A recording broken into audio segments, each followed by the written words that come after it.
For me, the person that immediately comes to mind is Lucya Spencer. Unfortunately, she passed away about a year ago.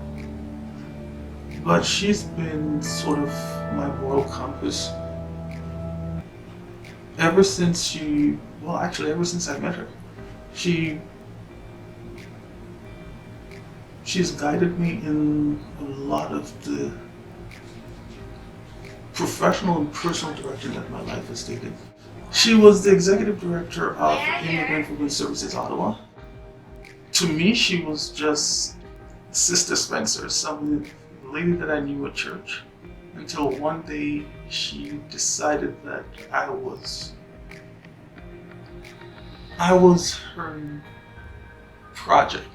I had some issues, some family issues, and she just one day just swooped in and said, okay, stop worrying.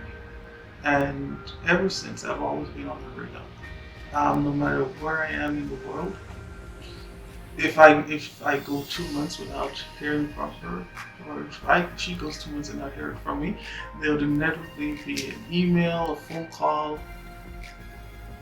Where are you? How are you doing? And in 2007, when I moved back to Ottawa, she basically said, I need your help. I need somebody to come to my organization and take over our IT. And that's truly when I was introduced to the struggles of immigrant women, particularly in Canada, especially women who came from abusive situations or came from environments where they had to flee with their kids from whether it be war, famine, or just some type of issues that we don't normally see here in Canada.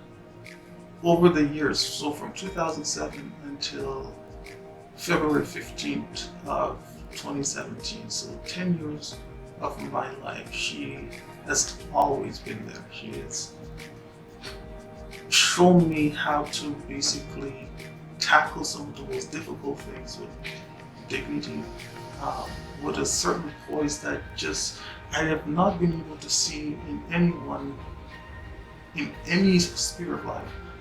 The dignity in which she carried herself and in how she addressed individuals on some very serious matters, whether it be the Mayor of Ottawa, whether it be members of Parliament, members of the Senate, it didn't matter who they were. There was a certain dignity in which she spoke with them, and it commanded their attention.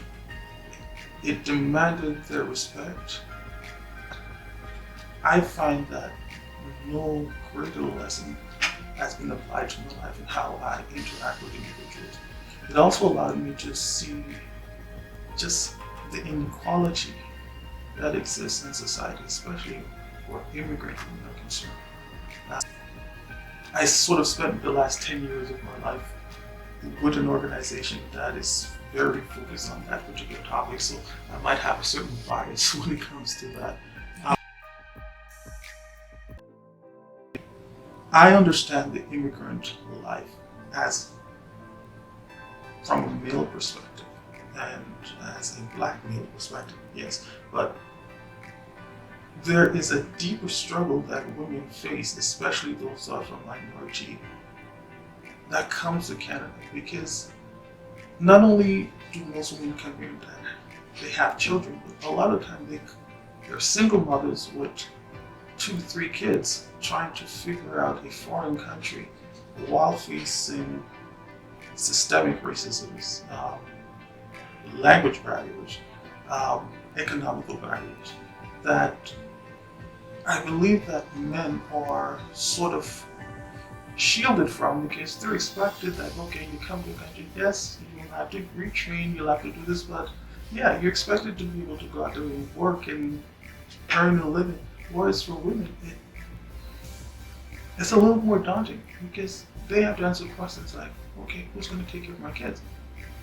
Especially when you come from a culture where families are usually involved in the rearing of your child. You leave your child with aunt, grandmother, or so forth. So again, And when those sort of structures don't exist anymore, who do you turn to?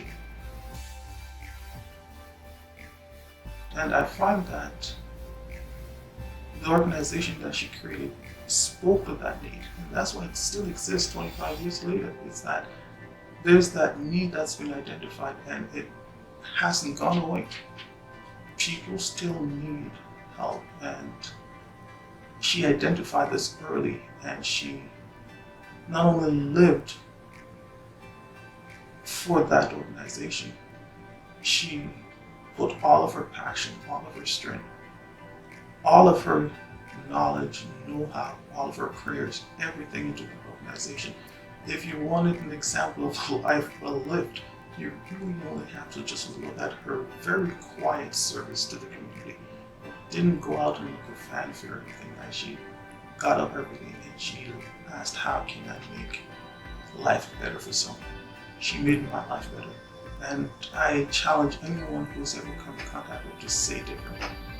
She herself was an immigrant. She immigrated to Canada, I believe, in the early 80s, or it might be 70s, from Antigua. And she made Canada home. And she made sure that those who came here had the ability to do the same. I think our community lost an amazing person. And unsung hero of immigrants. Not only women, but I'm a male, and she went to battle for me. Anytime I needed her, she'd go into battle, and it wasn't a draw the sword. It was like, come, let's negotiate, let's talk. And I think that there's real power when someone can just say, let's talk, and everybody stops and listens.